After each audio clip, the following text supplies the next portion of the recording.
Name is Myra Warren. I'm 31. At least this one might actually make something of herself.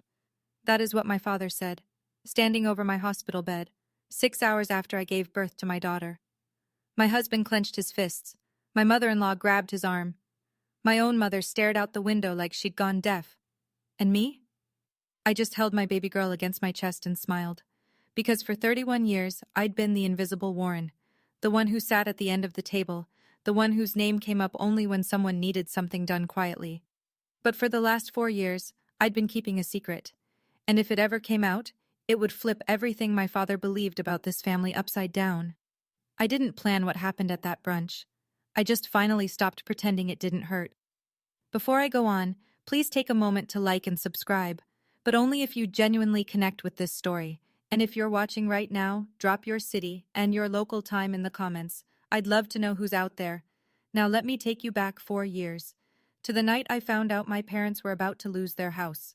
4 years ago, I was 27. I just finished my advanced nursing certification, 6 months of night classes after 12-hour ER shifts, studying in my car during lunch breaks because the break room was always full. I called my father the day I passed. He picked up on the fourth ring. I told him. There was a pause, 3 seconds, maybe 4. And then he said, "That's nice. Hey, did Greg tell you he got promoted? Regional sales manager. They gave him the corner office." That was it. My entire accomplishment, swallowed whole by my brother's job title in under 10 seconds. I wish I could say that was unusual. It wasn't. Growing up, there was a pattern in the Warren house. I'd bring home honor roll. Dad would mention Greg's baseball trophy. I'd get accepted to nursing school on a partial scholarship. Dad would spend dinner talking about Greg's new apartment. Every single time, like clockwork. My name was a bridge sentence to get back to my brother. Thanksgiving that year made it crystal clear. We were all at my parents' place, the same split-level ranch in Dayton they'd had since 1989. Turkey, stuffing, the works. Dad stood up, raised his glass, and gave a toast. "To Greg," he said, "the pride of this family." Everyone clinked. I sat at the far end of the table, next to the bowl of mashed potatoes nobody touched. My mother reached under the table and patted my knee. "He doesn't mean it, sweetie," she whispered. But she didn't say a word to him. She never did. I told myself I was fine. I told myself it didn't matter. Then Ryan showed me something on his laptop that changed everything.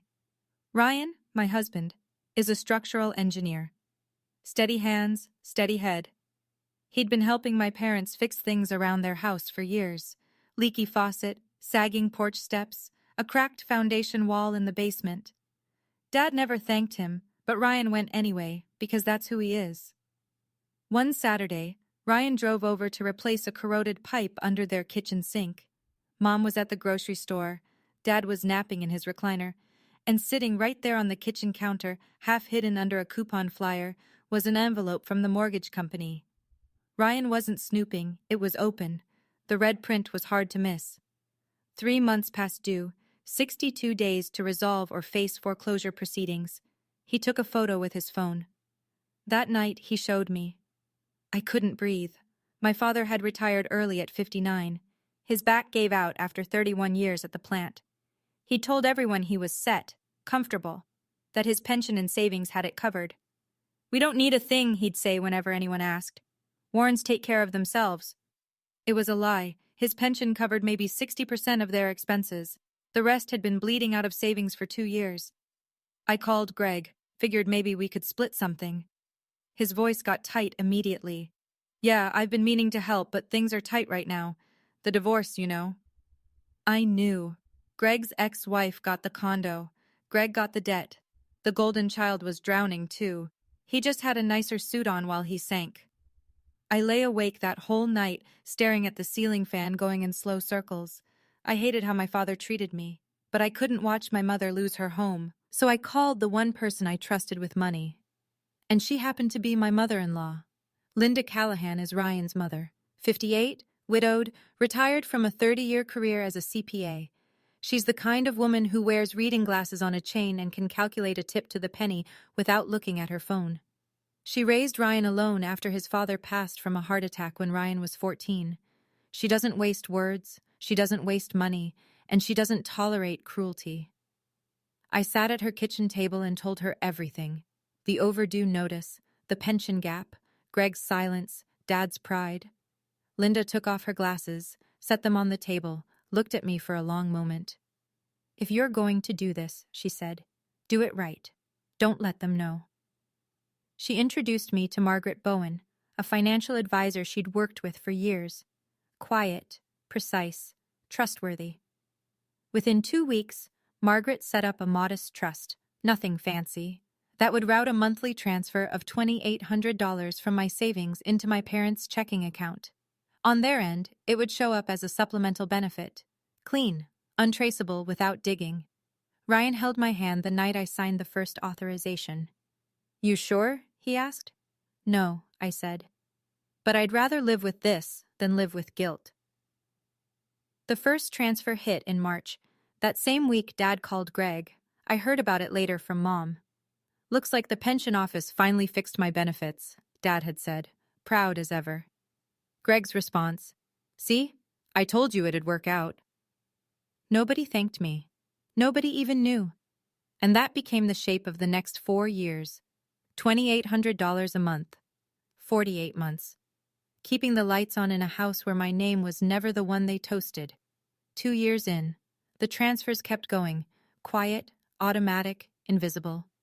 $67,000 and change. Nobody knew. Nobody asked.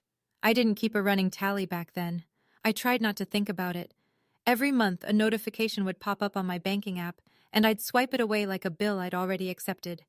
Meanwhile, the Warren family kept running on the same script. Christmas, 2 years into the transfers. We gathered at my parents' house. Same dining room, same mismatched chairs, same position for me at the end of the table. Greg sat at Dad's right. His new girlfriend, a paralegal named Tina, sat at his left, looking thrilled to be included. After the ham, Dad tapped his glass. He had an announcement. "I've been thinking about the future," he said. "When I get older, really older, someone's going to need to handle the family finances, make the big calls, so I'm putting Greg in charge." He said it like he was passing down a crown. Greg nodded solemnly, as though he hadn't maxed out 3 credit cards buying a boat he never used. Then Dad looked at me, not with cruelty exactly, something worse. Pity. "You just focus on your little job, Myra. Leave the big decisions to the men. That's how this family works." A few people chuckled, the nervous kind, the kind that fills silence when nobody knows what to say. Mom studied her napkin. Tina glanced at Greg like she was waiting for him to object. He didn't. Under the table, I was squeezing my water glass so hard my knuckles went white. Ryan placed his hand on my thigh and pressed gently. A quiet signal. I'm here. I thought the worst was over. Then I got pregnant, and everything escalated. 5 months along. I announced it in the family group chat with a photo of the ultrasound. Black and white blur, tiny fingers curled like a comma. Mom was ecstatic. Heart emojis, prayer hands, a voice memo of her crying happy tears. Greg texted, "Congrats, sis," and then immediately pivoted. He was seeing someone new, wanted to borrow the family cabin for Valentine's weekend. Could Mom check if the hot tub still worked? Dad's reply came 40 minutes later. 6 words and an emoji. Hope she's got Ryan's brains. I stared at that message for a long time. Read it once, twice, 3 times. Showed it to Ryan. He didn't say anything. Just set the phone face down on the counter and walked into the other room. That night, at my 20-week checkup, I sat alone in the dark ultrasound room while the tech went to get the doctor. The screen still glowed. My daughter's profile, her nose, the curve of her skull. I put my hand on my belly and whispered something I'd been thinking for weeks. "I promise you'll never sit at the end of the table." When Ryan picked me up, he was quiet for most of the drive. Then, at a red light 3 blocks from home, he said it. "Maybe it's time to stop the transfers." "Not yet. Mom needs it." "Your mom," he said, eyes on the road. "Not him." He was right. But I wasn't ready. Not yet. 3 months later, I was in a delivery room, drenched in sweat, holding my daughter for the first time. And the first thing my father said when he walked in was not congratulations. The hospital room was warm. Too warm. The kind of warmth that makes everything feel thick. The air, the sounds, the way time moves. Lily had been on my chest for 2 hours, skin to skin. Her eyes were closed. She weighed 6 pounds, 11 ounces. I'd counted every finger twice. Ryan sat beside me, his hand on the edge of the bed. Linda, my mother-in-law, was in the armchair by the window, knitting something pink. Mom had arrived an hour earlier, teary, quiet, holding my hand without saying much. That was enough. Dad showed up 4 hours late. Traffic, he said. He didn't hug me, didn't congratulate Ryan, didn't even glance at my mother, who'd been waiting for him since noon. He walked straight to the bed, looked down at Lily, tilted his head the way you'd inspect a used car. At least this one might actually make something of herself. The room went silent, not the comfortable kind, the kind where the oxygen leaves. Ryan stood up so fast the chair scraped the floor. Linda was already on her feet, one hand on Ryan's shoulder, firm, steady. Not now. Mom turned to the window. I watched her reflection in the glass, jaw tight, eyes shut. I looked up at my father. He was smiling, that half smile he wore when he thought he was being clever. I didn't cry. I didn't shout. I just held Lily a little tighter and said, "She already has, Dad. She's here." He waved his hand, a flick, really, like brushing away a gnat, and turned to Mom. "When's Greg coming? I want him to see his niece." He stayed 20 minutes. He never held her. The door barely clicked shut before Ryan was in the hallway. I heard it from the bed. One sharp thud, fist against drywall. Then Linda's voice, low and even. "Not here. Not now." A minute later, he came back. Knuckles red, eyes wet. He knelt beside the bed and pressed his forehead against my arm. "I'm done watching him do this to you." I put my hand on the back of his head. Lily was still asleep against my chest, breathing in that tiny rhythm newborns have. Fast, shallow, relentless. Linda sat back down. She took her time, folded the knitting into her lap. Then she looked at me, not with sympathy, not with pity, but with the kind of clarity that only comes from a woman who's done her own math. "Sweetheart," she said, "you've transferred over $100,000 to that man, and he walked into your recovery room 6 hours after you gave birth to his granddaughter, and that's what he said." I looked at the ceiling, blinked hard. "I know." Silence. "I know." Lily stirred. I shifted her to nurse. The room went quiet again, just monitors beeping, the hum of fluorescent lights, the sound of my daughter learning to eat. Then I spoke. Not loud, not angry, just level. "He's planning a brunch for the baby, a big one. Family, neighbors, everyone." Ryan shook his head. "You don't have to go." "Oh, I'm going." He looked at me. Linda looked at me. I looked at my daughter. "Because if he's going to use my baby to perform his perfect family show, he should at least know who's been funding the stage." 2 weeks after Lily was born, I made a phone call I'd been turning over in my head since the hospital. Margaret Bowen picked up on the second ring, professional as always. She didn't do small talk, which is one of the reasons I trusted her. "I need a summary," I said. "Every transfer, every month, every dollar. His account number, the trust routing, all of it." There was a pause on her end. Not hesitation, calculation. "You're sure? Once this is out, there's no taking it back." "I'm not trying to take anything back, Margaret. I'm just done hiding." The email arrived the next morning. I opened it at the kitchen table while Lily slept in the bassinet beside me. Ryan was at work. The house was quiet. 48 line items, 48 months, $2,800 each. Total, $134,400. Every entry time-stamped, routed, verified, clean documentation, the kind of paper trail that doesn't leave room for arguments. I stared at it. My thumb hovered over the screen. I could feel my heartbeat in my fingertips.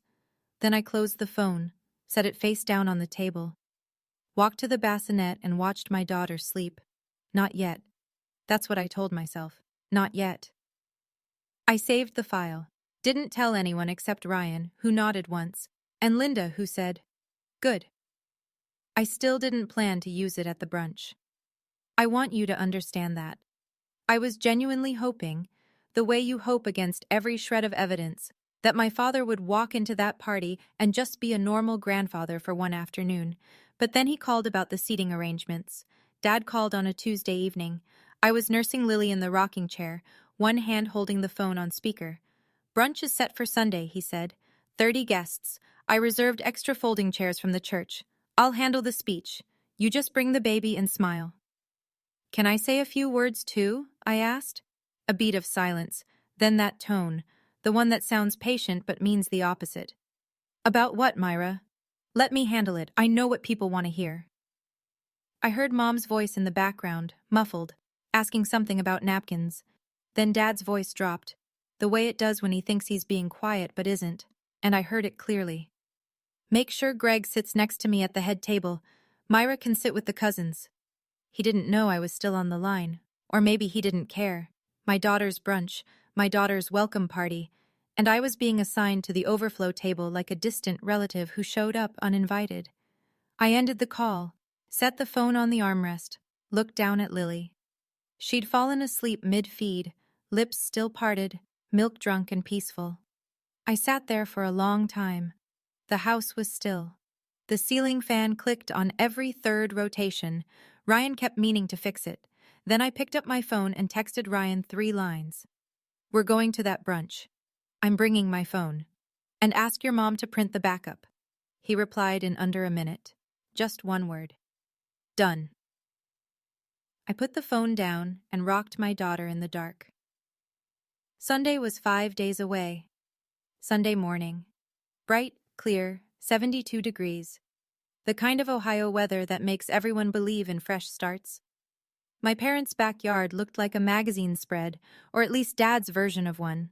White tablecloths, pink balloons tied to every chair, a hand-painted banner strung between the oak tree and the fence post. "Welcome, baby Lily." Dad had outdone himself. Not for Lily, of course, for the audience. 30 guests, aunts, uncles, cousins.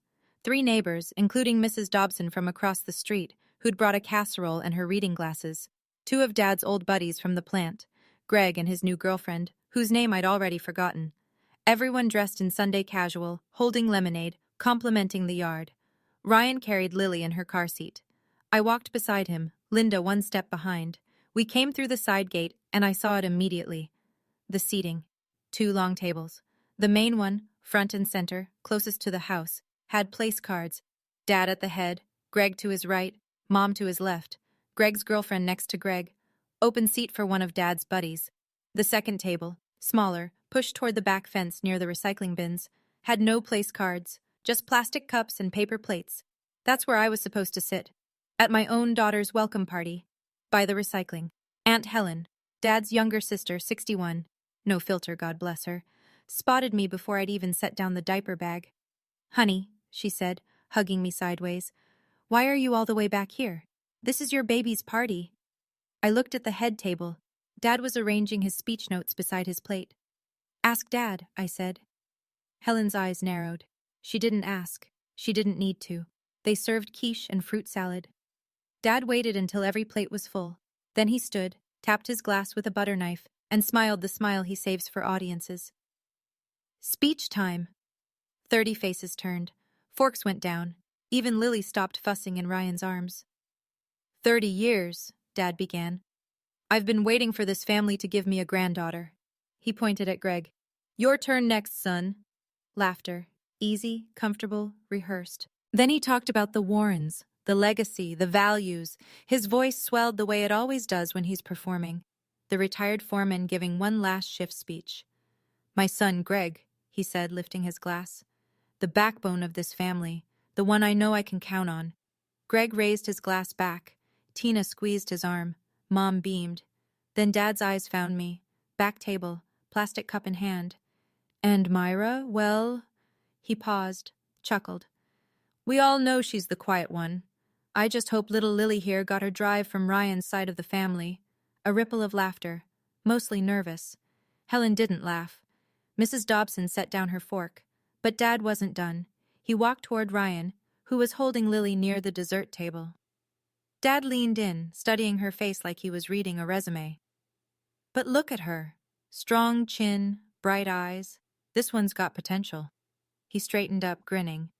More than her mama at that age, I can tell you that. He laughed. Alone. The yard went quiet. Not the respectful kind. The kind where people suddenly become very interested in their fruit salad. I sat at my table, both hands flat, fingers still. No trembling. No tears. I looked straight at my father. And I waited. Greg stood up next. Of course he did. He lifted his glass, the real glass, from the main table, and cleared his throat. To Dad, he said. The man who keeps this family together. Everyone drank. I watched the lemonade tremble in my plastic cup. Then Greg turned to me, grinning that easy, golden boy grin. He crossed the yard to my table and clapped me on the shoulder like I was a teammate who'd fumbled, but he wasn't going to make a thing of it. Hey, sis. Don't worry. Lily's got the Warren genes. She'll be fine. He squeezed my shoulder and walked away, back to the main table, back to his seat at the right hand of the father. Aunt Helen appeared beside me. She crouched down, voice low. Are you okay, sweetheart? I'm perfect, Aunt Helen. She looked at me. I could tell she didn't believe me. I could also tell she was angry. Not at me. Ryan leaned close to my ear, Lily cradled in his other arm. Say the word and we leave. Right now. I looked at my daughter. She was awake, staring at the pink balloons with that wide, unfocused wonder newborns have. She didn't know what her grandfather had just said about her mother. She didn't know any of it. She was just watching balloons. I looked at Linda. She sat 2 chairs down, her handbag on her lap, calm, upright, watching me the way a pilot watches instruments. She gave me a nod, small, certain, one nod. That was all I needed. I took a breath, stood up, pushed my chair in, neatly, quietly, the way I do everything. Then I walked to the main table. Dad, can I say a few words? He looked surprised. Now? We're about to cut cake. It won't take long. He waved his hand like he always does. Make it quick. So I did. I stood at the head of the main table. No microphone, no notes.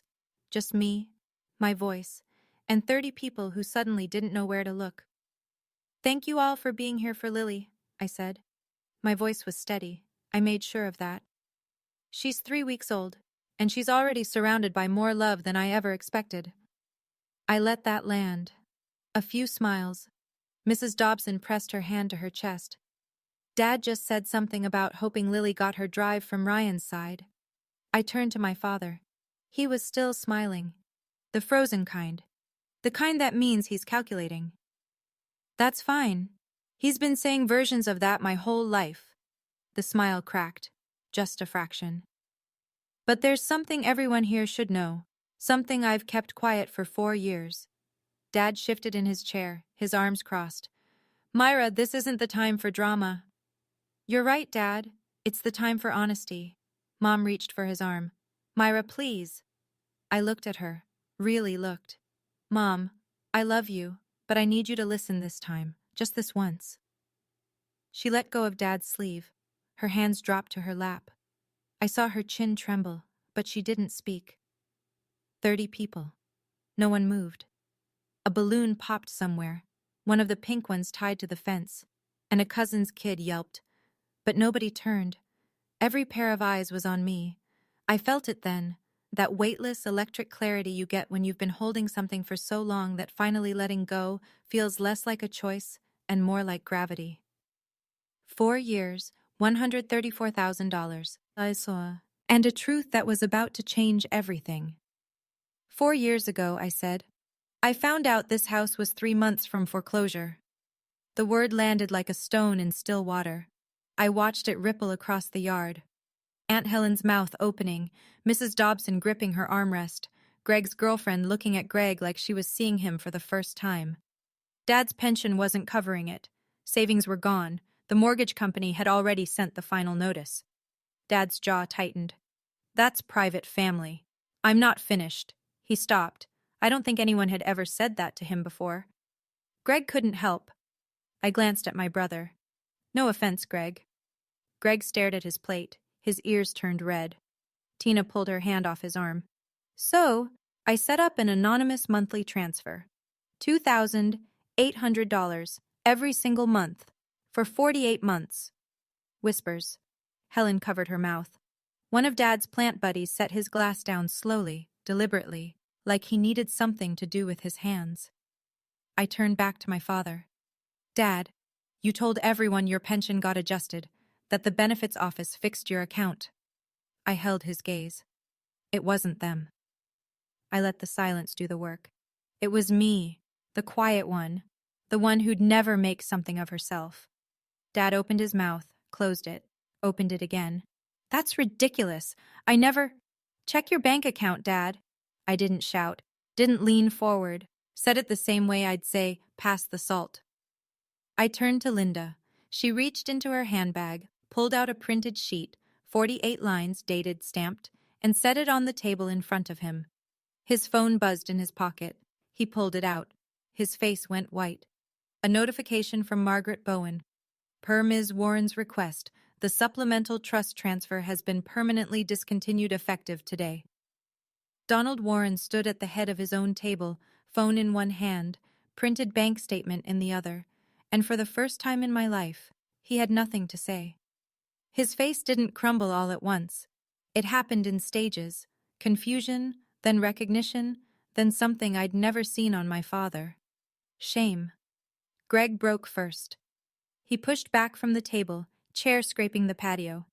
Wait, what? You've been— How? He looked at me, then at Dad, then back at me. 4 years? I didn't answer. I didn't need to. The paper answered. Aunt Helen stood up. She's 5'3", and she filled the entire backyard. Donald, is this true? Your daughter's been paying your mortgage this whole time? Dad's voice came out thin. This is none of your business, Helen. You just spent 10 minutes telling everyone she'd never amount to anything. Helen pointed at the statement. I'd say it is my business. Murmurs spread through the tables. Mrs. Dobson shook her head slowly, the way you do when you're disappointed in someone you've known for 30 years. One of Dad's plant buddies picked up his jacket from the back of his chair and quietly put it on, like he was getting ready to leave. Mom started to cry, not dramatically, just tears falling one after another into her untouched quiche. She wasn't crying because she was embarrassed.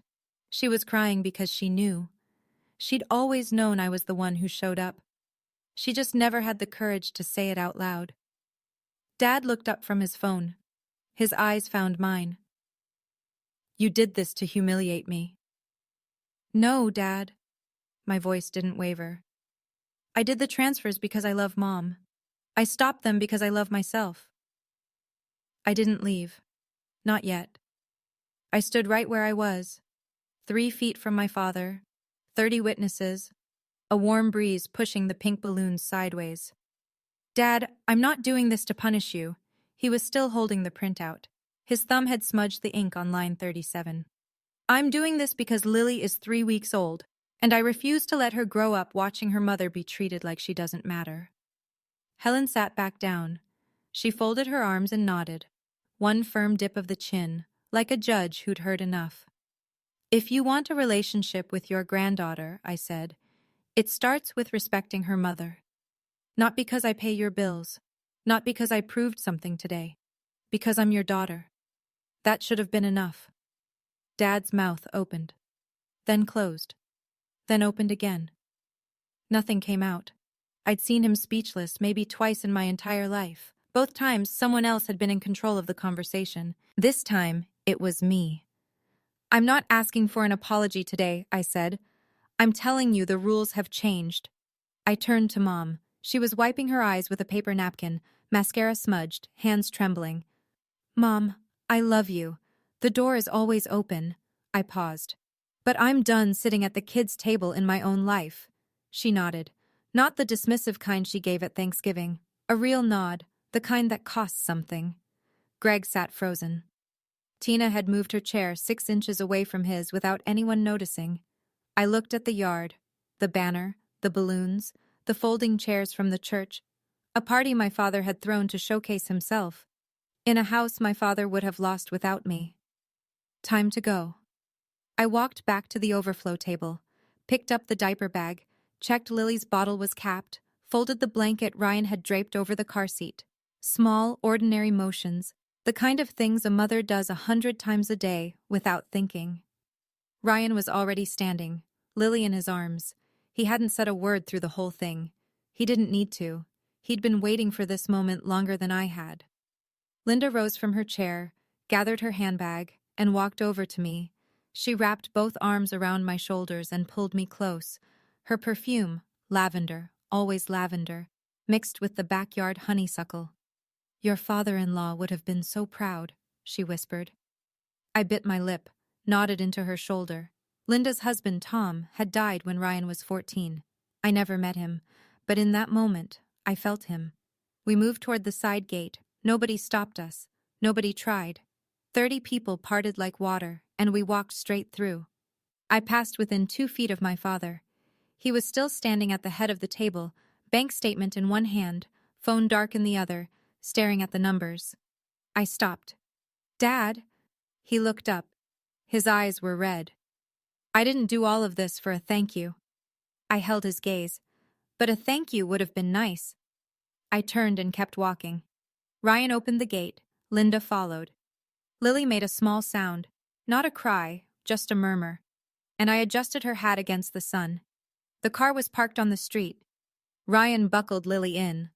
I climbed into the passenger seat, closed the door. And then I cried, for the first time. Not because it hurt, because it was over. Ryan started the engine, reached across the console, took my hand, didn't say a word, just drove us home. The calls started before we even got home. Aunt Helen was first. I picked up on the second ring because it was Helen, and Helen doesn't call unless she means it. "Honey," she said, "I just want you to know. I called your father before I left the driveway, told him he owes you an apology, a real one, not the kind where he explains why he was actually right." I laughed. For the first time in weeks, a real laugh. "Thank you, Aunt Helen. Don't thank me. You did the hard part. I just yelled at a man who deserved it." By Monday, 3 more calls had come in. Mrs. Dobson sent a flower arrangement with a handwritten card tucked into the baby's breath. "I raised 3 daughters. I've never been prouder of someone else's child." I put the card on the refrigerator and cried a little more. One of Dad's old plant buddies, Frank, a big man with a quiet voice, called Dad directly. I heard about it later from Mom. "Dawn, is it true? Your girl's been covering your mortgage?" Dad hung up on him. Frank didn't call back. Then on Wednesday, Greg called me. His voice was different, smaller, stripped of the easy charm he usually wore like aftershave. "Why didn't you tell me? Would it have changed anything?" Silence. Long enough to count. "I don't know. Maybe." That was the most honest thing my brother had said to me in 35 years. I could hear something behind it. Not anger, not defensiveness. Recognition. The sound of a man realizing the pedestal he'd been standing on was built by someone else. "Greg," I said, "it's okay." "No," he said. "It's really not." He hung up, but it didn't feel like an ending. Mom told me later what happened after we left the brunch. The guests trickled out within 20 minutes. Quick goodbyes, tight smiles, car doors closing up and down the block. Helen was the last to leave. She hugged Mom at the front door and said, "Call me if you need anything, Patty." She didn't say goodbye to Dad.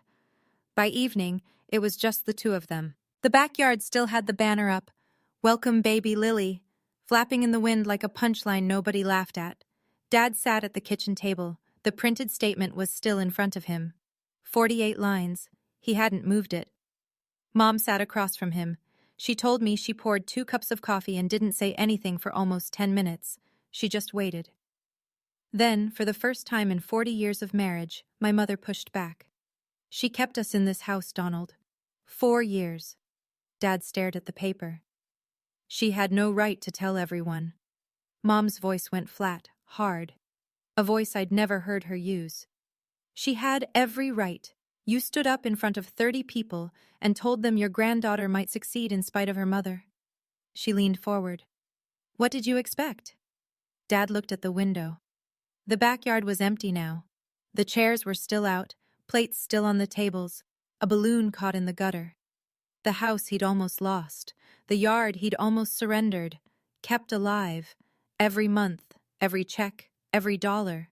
By the daughter he'd seated at the back table. "Call her, Donald." "And say what?" Mom's voice cracked, but it held. "Start with 'I'm sorry.'" He didn't call. Not that night. But he didn't sleep either. A week passed.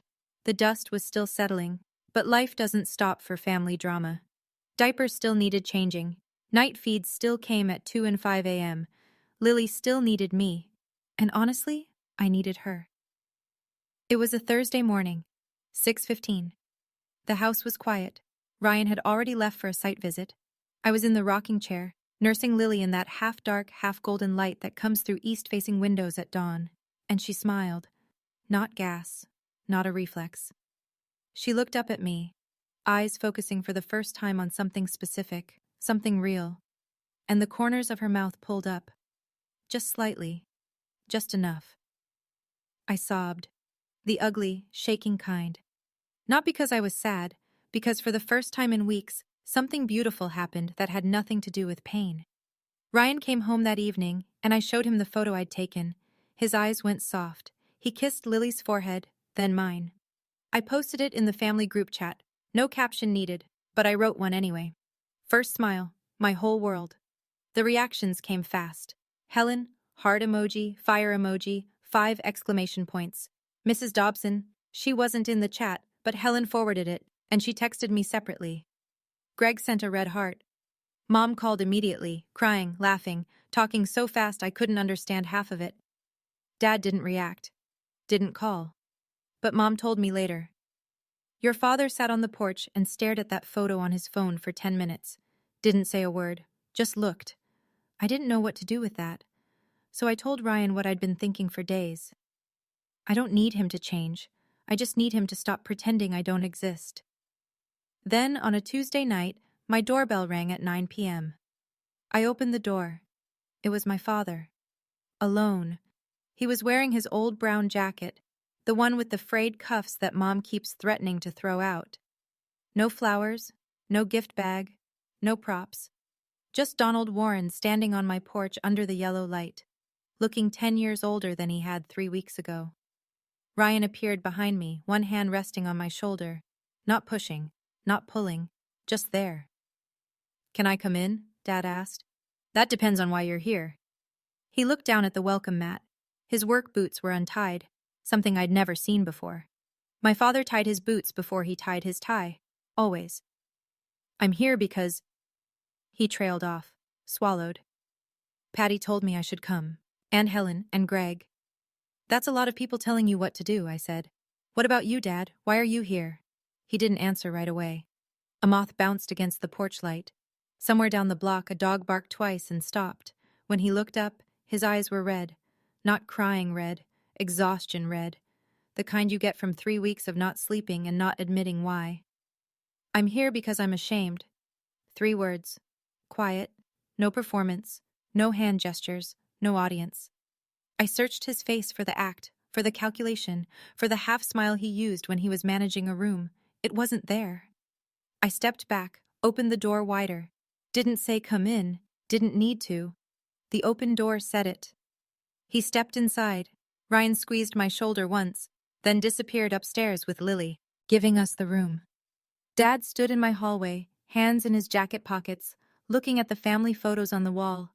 Me and Ryan, Lily's hospital photo, Linda at Christmas, none of him. He noticed, I could tell. He didn't mention it. I made coffee, not because he deserved it, but because my hands needed something to do. We sat at my kitchen table, the cheap IKEA one Ryan and I had assembled the week we moved in. No tablecloth, no place cards, no head and foot, just 2 chairs, 2 mugs, and 31 years of things unsaid. Dad wrapped both hands around the mug, stared into it like the answer might be floating there. "I don't know how to say this," he said. "I never learned. Try." He took a breath, let it out slow. I looked at that bank statement every day since the brunch. $134,000. He shook his head. And I couldn't even hold her when she was born. Why not? The question sat between us. I watched him wrestle with it, jaw working, eyes shifting, pride fighting honesty in real time. Because I was scared. I waited. You grew up and became everything I couldn't, Myra. You put yourself through school, built a career, bought a house, married a good man, and you did it all without me. His voice thinned. Without needing a single thing from me, and I couldn't stand it. The refrigerator hummed. Upstairs I could hear Ryan walking Lily in slow circles, her white noise machine a soft static through the ceiling. That's the most honest thing you've ever said to me, I said. He nodded. Slow. I'm not asking you to start the money again. Good, because that's not happening. No anger in my voice, no cruelty, just fact. He took a sip of coffee, set the mug down. His hand was shaking, just slightly, a tremor he'd never have let anyone see at the head of his own table. I know, he said. For a moment, neither of us spoke. And the silence wasn't empty. It was the fullest our kitchen had ever been. I'm not going to pretend this is fixed, I said. One conversation doesn't erase 31 years. I know. Here's what I need. I didn't rehearse this, but it came out clear, like I'd been writing it in my head since I was 12 years old, and overheard him tell Uncle Ray that Greg was the one with the potential. You don't compare Lily to anyone, not to Greg's future kids, not to her cousins, not to me. She's her own person, full stop. He nodded. You don't dismiss me in front of family. Not as a joke, not as a habit. Not ever again. Another nod, slower this time. And if you want to be in Lily's life, you show up. Not for the speech, not for the audience. You show up at bedtime and tummy time and the boring Tuesday afternoons when nothing happens. That's where being a grandfather counts. He looked at the table, traced a scratch in the wood with his fingernail. What about the money? He asked. Quiet, almost ashamed to ask. If Mom needs help, she can call me directly. We'll figure it out. But I'm not sending anonymous checks so you can pretend you don't need your daughter. He flinched. I saw it. A small contraction, like I'd touched something still raw. Then I said the hardest part. And Dad, I need you to say it. Not for me. For you. He looked up. His eyes were wet. Not streaming, just bright, glassy, the way water looks right before it spills. I'm sorry, Myra. His voice broke on my name. I'm sorry I made you feel like you weren't enough. I nodded, didn't hug him. Not yet. But I nodded. That's a start. I stood up, poured him more coffee, set the mug in front of him, sat back down. It wasn't a happy ending. It was an honest beginning. It's been 2 months since that night at my kitchen table. I won't pretend everything transformed overnight. It didn't. My father is 63 years old and has been running on the same operating system since 1961. Change doesn't come easy. It comes awkward. He started visiting Lily on Sundays. The first time he stood in the doorway of the nursery for a full minute, hands at his sides, like he'd forgotten how to enter a room without commanding it. Then he sat in the rocking chair. I placed Lily in his arms. He held her stiffly at first, elbows locked, jaw tight, and then she grabbed his pinky. His whole body softened. I watched it happen in real time, like ice cracking in spring. He brought her a teddy bear the second visit. Way too big, almost the size of Lily herself. She screamed when she saw it. He looked devastated. Ryan and I laughed for 10 minutes. He doesn't say I love you to me. Not yet. Maybe not ever. But last week, when I was carrying Lily to the door to say goodbye, he stopped at the porch steps, turned around, looked at me. She's lucky, he said. She's got your stubbornness. I raised an eyebrow. I'll take that as a compliment. It is one. First time. A small thing. But I heard it. Greg calls me every week now. Nothing big, just, how's Lily? How are you? Simple. Real. We're not best friends. We're something better. We're honest. Mom sent a handwritten card. Not long. Just, I should have spoken up sooner. I'm sorry. Love, Mom. I taped it to the refrigerator, right next to the photo of Lily's first smile. And here's what I learned. Not a lesson.